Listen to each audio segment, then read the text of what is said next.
Hello, everybody. Welcome to a very special D.I.C.E 2012 edition of Feedback here in the Games Lounge at the Video Game History Museum. Three men that we ask on the show all the time back in L.A. They always say no. Then we got alcohol. Suddenly they appeared. We've got Tim from Double Fine, Chet from Valve, and Pete from Bethesda. Guys, this is going to be a completely fan-driven feedback, which is a terrifying prospect. I like it. I assure you. Well, Tim's happy with the fans right now. Yeah, absolutely. Fans can do whatever they want to do. So let's bring the people up to speed. And actually, one of the guys, we're very current, Nicole. Well done. Apparently, this is a very current question. But Tim, you guys have accomplished something magical over the last 24 hours. Really something that's never happened before. Tell us what's About Martian Bear? You want to talk about Martian Bear? We don't have the photo. You wouldn't clear the photos. So we need B-roll. We launched a Kickstarter project to start we wanted to do something fans have asked for, but we never thought we could get funded through regular traditional means through a publisher. So we started the thing they asked for was a adventure game, like point-and-click adventure game. So we started a Kickstarter project, hoping to get $400,000 for it over the course of the next month. And we've already made $1 million. Yeah. You said as if you didn't know, but we all know that Tim knows. We've made $1 million. If you want me to look, I'll look. I can't stop looking at it. Just to tell people. I think I single-handedly crashed the Kickstarter server by just refreshing it over and over and over again. What do you have? Do you have a number there? You've got $1,392,000 right now. We'll just air this when you have $1,392,000. Oh, yeah, good. But that's an incredible accomplishment. Obviously, you've broken records. Kickstarter, at this point, should thank you. It was the fastest 24 hours. It was the most number of backers. It's been great, and it's also been really. It's just a nice outpouring of all this positive goodwill from the fans. Just people saying they're just getting behind it and sending nice comments. They don't tend to say mean things like "Just $15, I hate you guys." Right.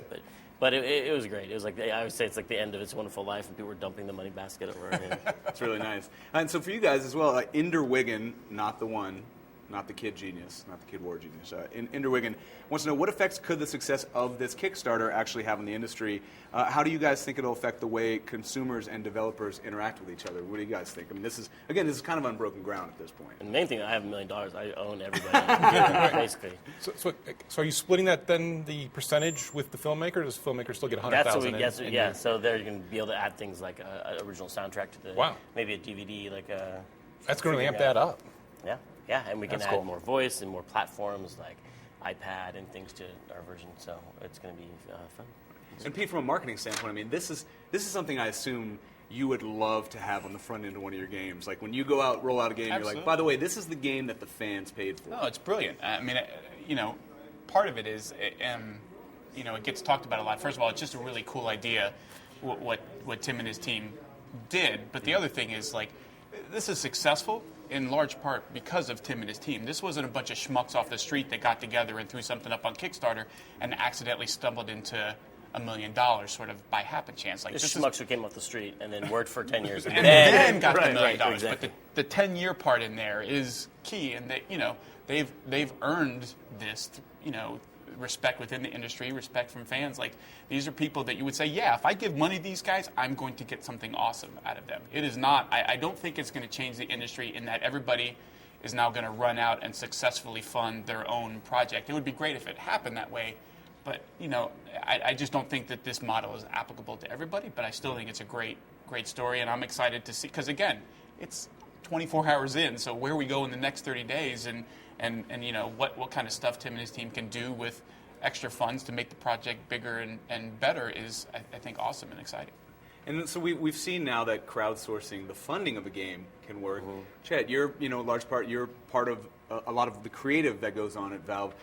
Do we ever see a point where we can crowdsource the creative? Well, I mean, that's what the workshop is in Steam, right? Mm-hmm. And we integrated over Skyrim, and instantly we got to see the posh crabs, and we got to see the space orb come down, inside of Skyrim. And that's super cool. Mm-hmm. And that's, partially because their game's so open and available to modding that people can do it. And then, you just see this wealth of things being added to the game where you have to add it, and you look at it, and it's just a click of a button. It's in your game, and you get to experience it, and people get to add to it. And it's just really good it's not necessarily democracy of design. They've designed the game.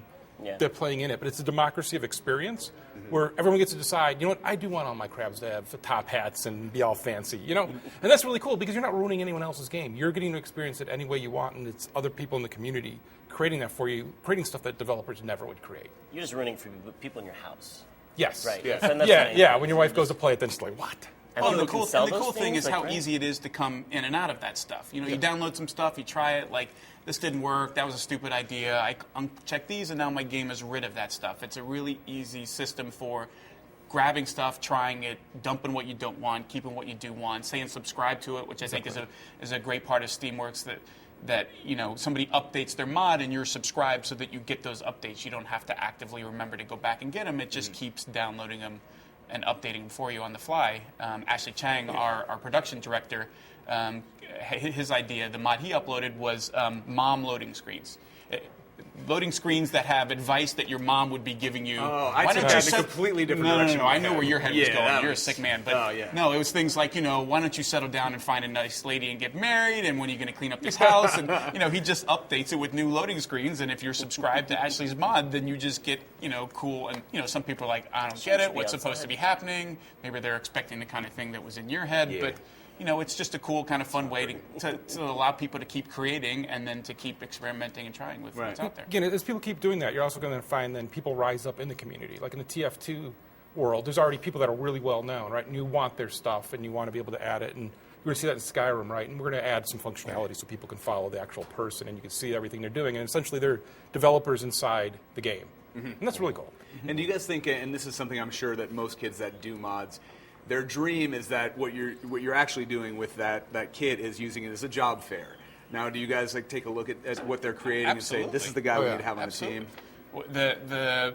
The project that we're doing with the guys at Arcane Studios, Dishonored, they just hired one of the mod guys out of the Valve community to come and work on Dishonored because they knew his work from what he had done. We've hired at Bethesda a number of folks whose resume portfolio was, here's some of the cool stuff that I did with, you know, Fallout 3 or with Oblivion or whatever it was, and we knew who they were and what they had done. So it's definitely, you know, I get people who ask all the time, like, what do I have to do to get in the industry? And, you know, I always say, it doesn't matter where you go to school or what you get your degree in. You know, you can go to SMU, Guildhall, or places like that, that's great.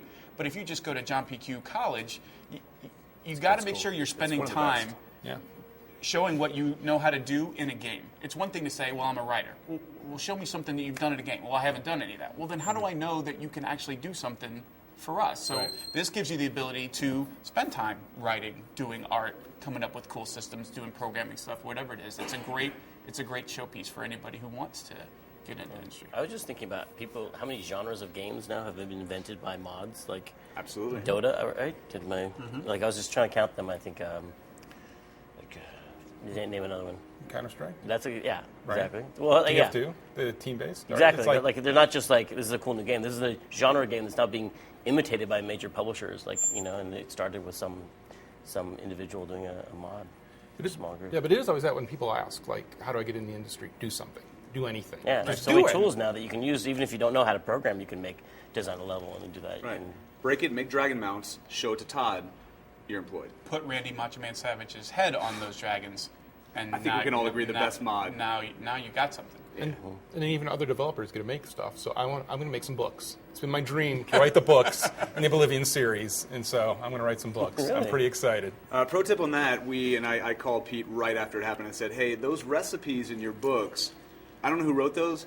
Not real recipes. We just made my one, dog is and dead. I'm sick, man. No, I was literally like, this is how. Now I know why people died in their 20s. And back it was in so hard medieval because times. getting like all those eyeballs and stuff was Oh, so, yeah, yeah. I mean, it took a it's- lot of time. Didn't taste good. You There's thought not the a lot sugar of would hobos in help, Marina but Del Rey, no. so it's hard to take bodies that people aren't going to miss. But we did it. It didn't work out.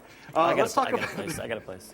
Let's talk about the. I'm sure you do. Let's talk about the evolution of an idea into a fully fledged game. Secret Soda says, "How does an idea evolve into a game? What kind of process does it need to go through? And then for you guys specifically, and we'll go down the line. What is your role in that process? And I know within your company, and everybody's really like you guys are more of a collaborative group of people. I assume you wear mini hats. You're a mini hat It wearing all starts with the crab. hats, exactly. But what's I you wear a know- crab, and yeah. But how does the idea evolve? I mean, let's just talk about the adventure game. Now you have the capital. How is this thing going to actually work out?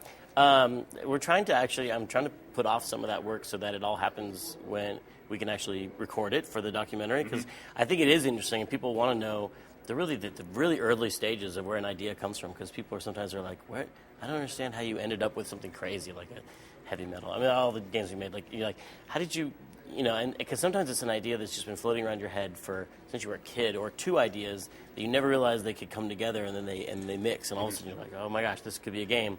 And for me, I start this process of like slowly telling people down this list of like from kindest to meanest people I know. Okay, I'll start with like maybe I'll tell my wife. Actually, she would laugh at a lot of my ideas. So, but I'll tell people who are really supportive, and they'll get up the confidence to like, maybe this isn't the stupidest idea I ever had, and I'll tell I'll go down the list, and then they'll say some ideas, and the thing will just start to snowball from then. And then pretty soon I'm like, okay, I'm ready to say this is an official idea, and get someone to start working on it. Mm-hmm.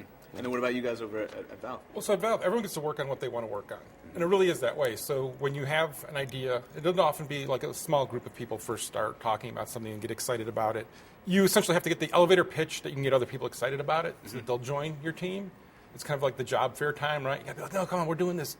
Come do this, do that project. No. And so you just have to get people excited about it. And so whatever that is an idea, but you never want to fully form it, because everyone's going to contribute, everyone's going to be part of it. Mm-hmm. So it's this idea, and then it may or may not end up being like that, but it'll end up being something that made sense from where you started to where you end. Okay. And then Pete over. Well, I mean, you probably saw in Todd's keynote yesterday at least one example of how we do some of that at Bethesda, which is the Game Jam week that we did. After the game, Todd telling his guys, look, everybody's got a lot of ideas, things they want to do. We're going to spend 1 week where anybody can work on whatever kind of crazy idea you want. Do it by yourself. You can do it with a team of people. I don't care. But the only rule is you have to do it in the game, because we're big believers in like design documents and all that stuff is all well and good. But where it really matters is like execute it. No, go and do that and see what it looks like and see how it plays. Don't spend a lot of time writing it down on paper, because it never plays the way you write it. And so, the result of that, the Game Jam video, while terrifying in its giving people the idea that all of this stuff is coming, that wasn't the intent of the video. Some of that stuff may or may not ever see the light of day. When is that coming out? I'm going to start a Kickstarter project to get it funded, and then. But the whole idea of that is just go crazy. Do whatever it is that you want to do to Skyrim, that you want to add. It might be something simple. It might be something big, but put it in there, try it, and let's see how it works. And again, the video is easy because it shows it working. It doesn't show all of the ways in which it doesn't work or it breaks down when you actually try and play the game. But the whole idea is get it in there, let's see how it looks, and then we can start to identify which of those things are worth putting the time and effort behind to say, okay, if we want to implement that, here's all the things we got to think about. Here's how it's going to affect the game balance. Here's how it's going to change the game. Is it worth going down that path? Yeah, we think that's really cool. Okay, now that's a feature that goes in the next update, or it's a part of a DLC that we do, or it's a mod that we want to do and just release for free on Steam. Like, whatever the case might be, I think that's an example of how, Todd and his team try and give themselves the opportunity to sort of vet those ideas and flesh them out a little bit. Do you guys think like the filter of those ideas has changed now that there's so many avenues of accessibility now? I mean, I know one of the best stories I heard about Happy Action Theater when you brought it in to X-Play was that you're like, so we had this tech that we had already developed, and then we had like all these kooky ideas that maybe didn't fit in other things, and we had like 30 days because nobody had enough vacation days to built up, so we still had to work, so we just built this other game, and here it is right now. You know what I mean? Like, do you feel like because there's downloadable games, and like you said, there's updates and patches and things like that, do you think more ideas are making it now as opposed to 5 or 6 years ago when you didn't have all those other avenues where you really had to focus on one thing? I mean, since we split into multiple projects, there's definitely the opportunities to try all sorts of crazy ideas at the same time, and you got to keep people busy. Yeah, like you said. And it's funny once you have have a mature engine that you can mess around with, how quickly, compared to like the first time we all started out, it took years to like get something, just a guy running around the screen. Right. Now we have all that stuff. You can just mess around with gameplay ideas. It's really it's one of the advantages of being at a slightly larger company. Not just there are a lot of advantages to being two guys starting out, and doing their own thing. But when you have an engine and tools, especially that have been tested a few times, just being able to just focus on the gameplay, it just leads to all sorts of crazy drinking on camera. That's what we're doing right now. And then you guys are all known. I mean, you work at incredibly creative companies. How difficult is it to say, we can't do that idea? Like, where's that moment where you go, that's just not something that's going to happen? How hard is that for you guys? I imagine, even on a script level, for you, like we were talking earlier, you got a guy like Stephen Merchant. I think you'd want to write 15,000 lines for the guy, but you're like, the game is not that big. So how do you cut out all the stuff that you can't do? Well, I mean, before you ship anything, I think you have to cut something. There's always this point where you're hitting, right, where you know you want to get it done. And it's good to have a ship date. You're never going to ship anything if you don't have a ship date, right? And as you're going towards it, there's some thing that's going to hit. I still remember the first Left 4 Dead, one of our engineers saying, "Oh, just write as much as you want. You'll never write too much." We wrote too much twice. And you're like, I'm going to rise to that challenge. No, you don't right? understand. I remember one of them yelling at us, there's 17 versions of thank you. I'm like, because there's 17 different ways you say thank you. Yeah, Eskimos have, I think, Yes. I mean, many different. 4. Exactly. At last Not count. for thank you, just for snow. There's some tribes that haven't been accounted for yet. And there usually is this period like before beta, like 2/3 of the way through, where you're like, maybe it's not, I don't say panic, but like, oh god, we got to cut like a level or a bunch of stuff, and you're like, this is gonna be so painful. Like, I hate it. I don't want to cut this stuff. And then you cut it, and you're like, why were we ever gonna do that stuff? That was crazy because we're barely gonna finish as it is. I can't believe we were once twice as big as we were. Right. And then starting with like the 1 week process, or like we do a 2 week the Amnesia Fortnite process. In 2 weeks or 1 week, there's really only time to get like one gameplay idea across. You can't have like, and the guy's gonna fly, and he'll shoot, and he'll do. So focusing on that one gameplay idea really focuses. I mean, makes you not add all these things you have to cut later. You can just build out from the center. Okay. And this is probably like asking you to pick your favorite kid, but Sisto Kid wants to know, from writing to packaging, what do you think is the most important part in developing a game? Pete's going to say marketing. We understand what your answer is. Packaging. We all agree on that unabashedly, right? You should have no The box packaging. industry is Yeah. very important. But if you had to pick one, I mean, I know it's incredibly difficult to do so, but just a piece. The most Sisto important Kid, to what? Like the most important to a great game, or to selling the game? I'm going to assume that he's probably saying what accounts for the most dollars made. I'll tell you that later. Kickstarter really is the most important part of any game development. It's a good video Kickstarter. That's Yeah. That face. I mean, I think so much critical stuff happens actually in the iteration on the game. You know, like you get the first thing up and running, and then you just see if it works or not. And then you're the best laid plans of mice and game developers. You know, you see it doesn't work, and then responding to that and making sure you have enough time to respond to that. For me, I don't know what you guys would say. Packaging. Writing. Steering packaging. no. I mean, you could have good gameplay and bad writing, and I'm still going to play the game. I mean, it's a better game if it has Not better me. writing. Not me. Yeah. So you better keep it up. All right. Yeah. Yeah. Well, for But job if not- security, yes, writing's the most Right. important. But Yeah. I mean, really, right? It's just always gameplay. I and always better down on the what it writing. That's is, your whole. and You gotta. just make stuff up, steal it from the animators. They're funny people. They are. We're Animators seeing are the funny. seedy underbelly of what really goes on in Oh, the development. animators know. The animators know. You and Eric up at Valve are always downplaying the whole writing thing. But secretly, I know you guys think it's pretty important. You guys are important. It helps. Yeah. It helps. But I mean, we've played games before the writing goes in. We've played, and then I've played horribly ugly-looking games that are still fun. Yeah. Right? I mean, This is expectation. You don't expect. I mean, rarely does someone walk into a game, a store, and be like, "What is the game with the best writing?" Just I'm going Right. to buy Yeah. that. Or like, I want to buy a game for my son. What's the best writing? Right. Well, Someday, of course, that'll be the case, right? because your son's going to be a genius. Well, and I think as we start to get to get to so many different platforms and so many different types of game, like, I mean, maybe Jetpack Joyride had a writer. I don't know, but like that's not why I obsess over Jetpack Joyride. Like sitting in my living room, after work, like trying to get another 100 meters than the last time. Like sometimes it's And also, it's because the main character looks a little bit like you. So you're saying. I never noticed that till just now. But I think it depends on the kind of game and the kind of experience that you're doing. But for me, obviously, my forte is the marketing side. But one of the things that I think at Bethesda we try and focus on is that everything we do is the marketing for the game. The screenshots that we put out, the video that we put out. Like your first engagement with a game is not by the time you download the app and start to play it, or put the disc in your Xbox or PS3 and start to play it. It's all of the stuff that you do up to that.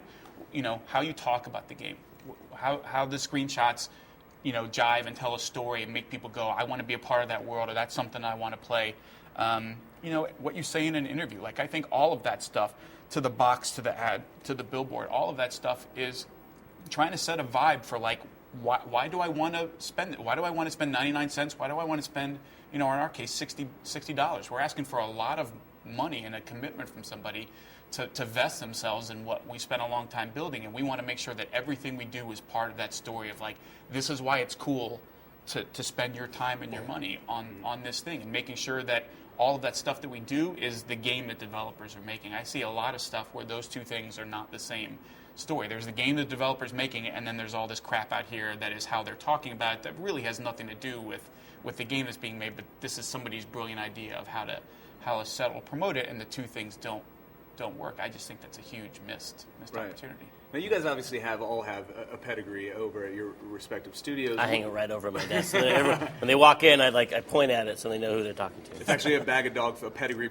dog food you cut out. That's what I meant. I hang the dog food. Yeah. Because if the werewolves come, they'll go for the bag of dog food, not me. It's very smart. Yeah. But what do you say to people, like we said, I mean, D.I.C.E, we're here not only honoring the bigger titles, but they do have the indie game stuff that we're honoring as well. What do you say to those guys that do have those games that they don't have the pedigree, so the challenge is to get the name out and to market these games. They just don't have the output that you guys have. What do you say to those guys? Well, I think you nailed it.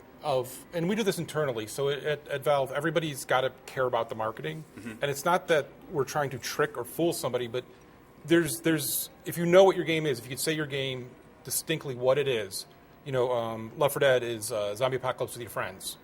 All the decisions you make in development of the game run against that razor, and then when you're marketing it, it's just very easy to sell because you're telling people the expectations of this is what it is, this is the experience you're going to have, and there's not a big surprise. It is what it is. And so making sure that happens and really being able to define your product and know what it is. Don't be like, oh, it's not really this or not really that. I mean, and it could be something no one's ever played before, something totally different, but you have to know what it is, right? And that's really important, I think. Right. I was trying to think how that explains Minecraft. You know what it was. Like No, you totally knew what it was, but fire. like it just like snuck up. Like there was, the first time it just comes out of nowhere, and like you're like, what theory is that? That's But so do you think? So in the old days, disruptive, I guess. Maybe. In the old days, really good. Sometimes good games wouldn't get played, right? And people wouldn't catch on. And does that happen anymore, or do they bubble up? Because it just seems like I there's think so the much internet communication definitely, about it, yeah, where like allows for you don't see these really good games and that they failed, and they're like, "Oh, that was really good. You should have played it." And I'm like, "Oh, I can't get the cartridge anymore." Right. Like right now, it seems like really good games might take a while, but they come up now. Also, if you need that cartridge, we could probably steal it from this museum. Yeah, this They room have is most pretty of them incredible. here. They all left. Huh? I keep hearing fleas drop from Millipede. And what do you guys think about? I mean, I'm glad that you brought Minecraft because it was something that disruptive is one way to describe it, but I think unexpected would be the way to it's like where did this come from?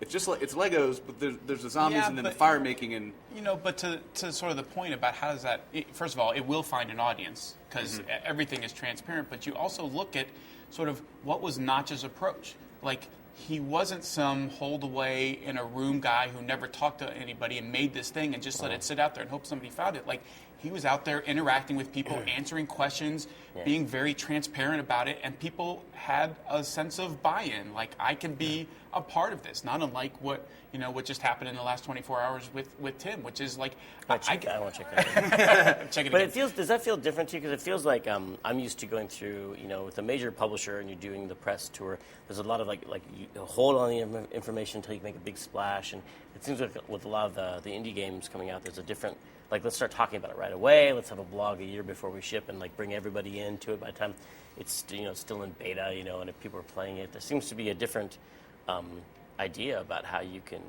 make people, you can bring people in. There's a lot. It seems open, and it seems like it works for the indie games at least.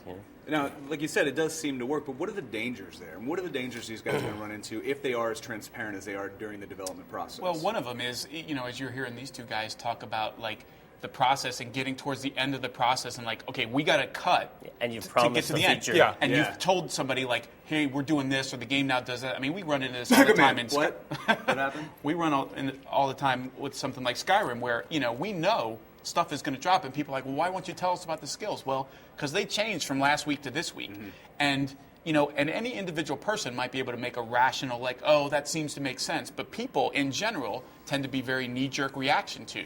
You told me it was like this. You lied. Now you change it into something else, or you cut something, and they tend not to deal with that. And they're stuff. painful for the team a lot of times, these cuts, because it's like a pet feature or something. And the only thing that you can do to console yourself is well, no one will miss it because they didn't know. Like they didn't know. Like, Right. in Brutal Legend, there's a whole faction that was like my favorite faction, and we had to cut it because like it was just like we got to finish this game. Let's reserve this for the sequel. Crying. And then like, but it was my favorite. Like, we took it out, and I was just thinking, okay, this is terrible. This can't be happening, except for no one will know. No one will know we had to do that, so it'll be okay until now. Will you tell us what was it? The Tawny Katane faction? That's what it was, right? The Tawny Katane. Yeah. Did you get a lick on the? How did you know about the Tawny Katane faction? I'm inside your office. Oh. Inside your office. More so than you could ever I possibly thought all imagine. my dreams are coming true all at once. Let's, Anyway, marketing for games. Very important. Let's switch gears a little bit. The Legendary Fox said, if you had to pick a game purely by its musical score, sound effects, and auditory to visuals correlation, what would be your favorite game? There's so many different ways you can go with that, because there's like the really like Limbo had such a great feeling to it of the sounds, and then you have something like Katamari Damacy where the music is just this crazy part of it, and I think the Portal games with the writing is such a anyway. Those are 3 examples. All right. Those are 3 good ones, Tim. Don't ever think otherwise. Yeah, I'm gonna keep thinking while these guys are talking. What about you, Chet? Not to pick our own, but since I didn't actually do the music, Mike Moraski did. There's so many little things he did with the music that happens as you play that builds while you play that. I love that, right? I mean, and that's part of the fun of working with him, getting to see that process. I mean, recent games, I thought Saints Row 3 did a great job of just like hitting some classic songs just at the right time that made me laugh and kind of amp up the experience I was having. Yeah, parachuting into that penthouse party with Kanye West's Power playing in the background was one of the most empowering moments I think I had in games last year. Don't they have the weird thing of, depending on how you choose the very final mission, one of them the song totally fits right, and the other one, a little less, but that's okay, because you have options. But yeah, the one I played the one that nailed it, and it was just like, oh, this is so silly. I don't know. What about you? You know what? Tim took the one I was thinking of, which is Limbo, which just for me, the sound design on that is so. It's unnerving in its absence almost. It's there, but it's so subtle and it's so different from every other game that you've played. It's like a David Lynch film. It's like Eraserhead or something. It's just like the sound of a needle scratching the whole time or something. Not scratching, but just a needle static. Yeah. It's brilliant. I mean, in the way that they bring that off and the way it makes you feel about what's going on in the game, it just adds a whole nother layer more than I can think. I think, for example, Portal 2, like that's my favorite voice acting. And even the sound effects for that, I think, are brilliant. But Limbo just takes it in a completely different direction than you've heard before. I think it's. Do you think that it resonates a little more with people, the Limbos and the Portals, because most games now there's so much sensory overload being thrown at you that the absence of something actually is what makes it great? I mean, like you said, it's almost the absence of any sort of sound makes you realize, Jesus, not only is sound design very important, but it's amazing in this game. Yeah, it's cheaper. Way cheaper, right? Yeah, and needle scratching every 15 seconds has got to be one of the cheapest ways to record any sort of soundtrack. I don't know. I've never done that, but it's pretty cheap. We don't know. We don't know. I don't mean like, it was more like a, Right. just to clarify. Okay. All right. They weren't doing the needle stop, though. No, not the like, although that would add a lot of comedy to Limbo. Every time you die, It's a spider. No, it's a wooden spider. That's a game that could have used a little lightning every now and then with a good needle scratching across the record. Yeah, they probably would have been much more successful. Yeah, for sure. Okay, Yoshi87X says, all 3 of your studios have their own personality. How would you describe your company's own unique vibe? Please, one of you say sexy. That's all I ask. Say what? Sexiest. Sexist. Sex. Not what I was going for. I don't know. Double Fine is still pretty small, and it is pretty familial. Like it's a lot of people have been there since the Psychonauts days, and they had a huge celebration today when we hit 1 million on the Kickstarter, and I wish I could have been there, but it's a tight knit bunch, and so I would go with sexy. Yeah. Sexy, great answer. Good answer. I think it depends on the project. Like we always when we were trying to think of how to talk about Left 4 Dead, we always likened like Half-Life was a symphony orchestra, and Left 4 Dead was the major stadium rock band, right? Just making noise and ugly, and then it reflects on so the the team was noisy and ugly? Oh yeah. So I had this one point of one of our animators sent out the email company-wide, hey, coming in, going on a beer run, what do people need? And I'm thinking, oh man, should I say something? And then the next day we have kegs. to fix that problem. That was how we chose to fix the beer run problem. So it worked for the game. We had couches, people played, hang out, and it fit the game. So it depends really on the game. Okay. For us, Bethesda, having been in the industry for a very long time, was a very mom and pop shop operation. When I got there at 99, they were just getting out of the whole phase of like the developers would create the game and then they would go downstairs and assemble the game, like get the discs back from manufacturing, put them into the sleeves, drop them into the cardboard box, stick them into the boxes, shrink wrap the pallets, like. That's who we came from as a publisher. Those must be really valuable on eBay now. They're like your hand signed like copies of, stories of like burning the edge of maps with a blowtorch to get that.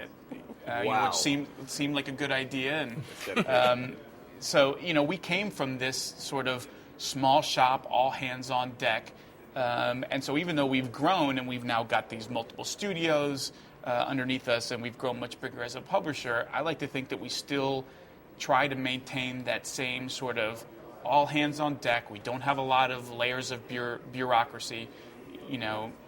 My job is a good example of like, I wrote, until Skyrim, I wrote the manuals for every Bethesda Game Studio game, just because like that's what I did. I wrote the manuals, I go out and do the press tour, and then I come back and write the manual, and I'd be like, no, do it like this, because they were all busy doing something else, and it was just like, hey, everybody's got to pitch in to make this work. And I think that we still tried to maintain that same kind of like, there's no job that is beneath you if you work for us. Like, you need to be willing to come and pitch in and do whatever it takes. If that's stacking tables or packing boxes or whatever it is, like that, we still want to maintain that same sort of that same sort of mentality of like being the little guy going up against all the other big guys and being successful. But now they serve champagne in the room where they're assembling all the Skyrims. Yeah. Sure, There's but, like but champagne there and is still caviar. assembling. That's the important part. Yeah. Well, and he oversees the assembly, but he's still a part of the assembling of those tables. Every scale All of of every that's dragon. still touches I it. actually, Yeah, have, he just I doesn't actually have touch it. people who do that for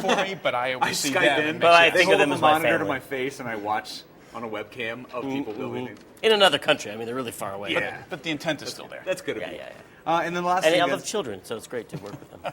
I can't comment on that because we also employ child slave labor at G4. Currently, there's a lawsuit. Are you trying to pretend that you're like 19 still? I'm 31 years old, my friend. Cheers. There's gray in there somewhere, I can assure you.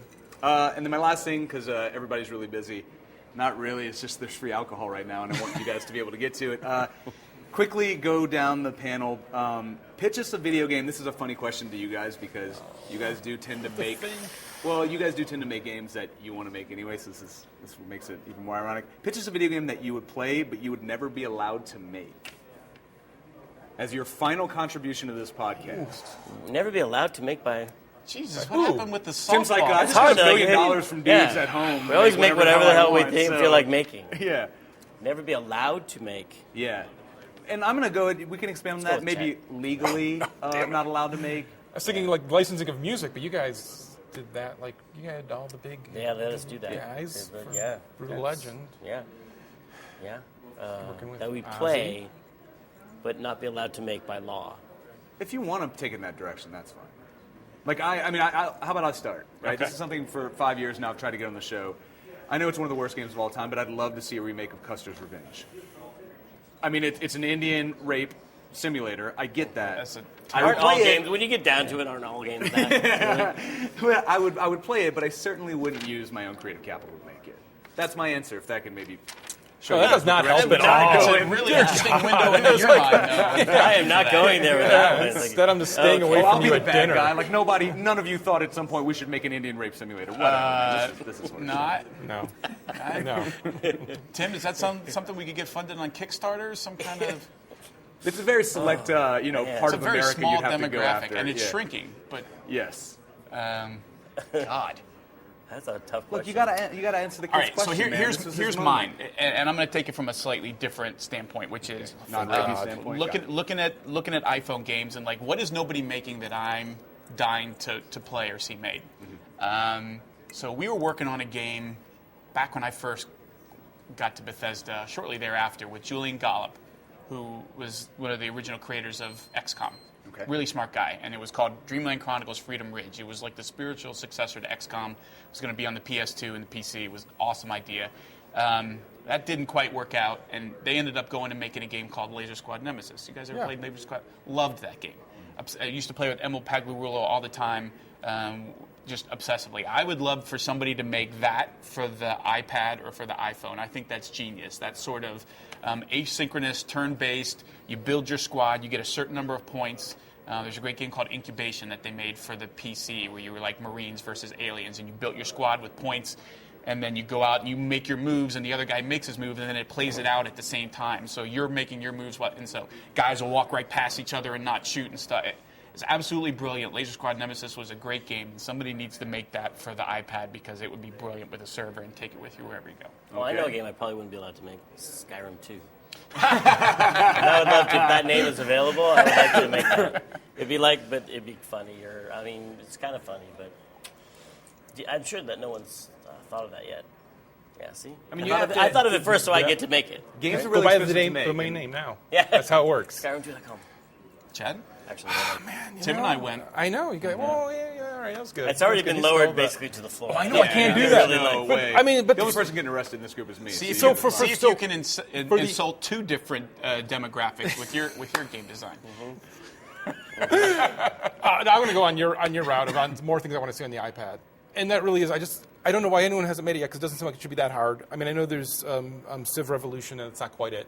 I want some long version of some strategy game I can play on my iPad, so that when I come and go from it, like I played Dungeon Raid, it's a great game. If you haven't played it, you should play it. But I'm going to play that for hours on end because I'm not that smart. But I want something that's a shows in your little writing. more depth into it, that I could just come back to that again and again, because I really do find myself a lot, especially with the travel and stuff, of just playing those kind of games where I want to be able to just turn it off for a second and come back in. And I've yet to find this good strategy game that Like a kind good of Warlords lets me. or Yeah, something that gives me some. a Heroes of Might and Magic remake. I bet they but like yeah. I bet they let you make that. You should just pitch that. Yeah. We could take the Dota engine and probably make this. Yeah. So. Just make it on your own. I can make anything I want. Yeah, my answer is I can make anything I want. Yeah. Because that's what we're allowed Except to for do. Custer. I mean, I don't think you could Actually, do that. But no. Anything I want. I think if you look deep within I yourself, don't you realize want that you that. do want to make that game. In some fundamental level, we all want to make that game. No, dude. We're Stop doing lying so to much yourselves. about you. Stop lying. All right. Well, thank you guys so much for being here. Before we go quickly to your fans at home, what can they look forward to from your respective places of business in the next year? We're gonna work. I guess we got to make a game. We are on all that now obligated to money. make No, this you're gonna adventure watch us game. on camera spend that money on drugs, cars, Test the waters. exotic animals. I've always wanted to have like one of those like half cheetah things. It's like, anyway. So I think people really that's what they want to see is us enjoying ourselves. I agree 100%. You know? If a game comes out of it, good. I hopefully. Happy Action Theater. You're talking about Happy Action Theater, which is great. And the Sasquatch really seemed to enjoy it on your show. Really liked Well, it. we've redefined him as the Amish Wolverine. And Dave Jaffe, no one even commented that there's, should I not even say that? Oh my God. No, it's weird. He was there. He's on right? camera. It's a He enjoyed surprise. it. Yeah. Yeah, No, we yeah. blurred him out. Yeah, He was he's talking not- about Custers. It was embarrassing. We just couldn't do it. Chet, And, what about you guys? Oh, Martian Bear. Because Brad's right over there. Martian Bear, Iron Brigade. He's sitting over there just it's out now. watching. Do you want a code? Okay, sorry. No, it was good.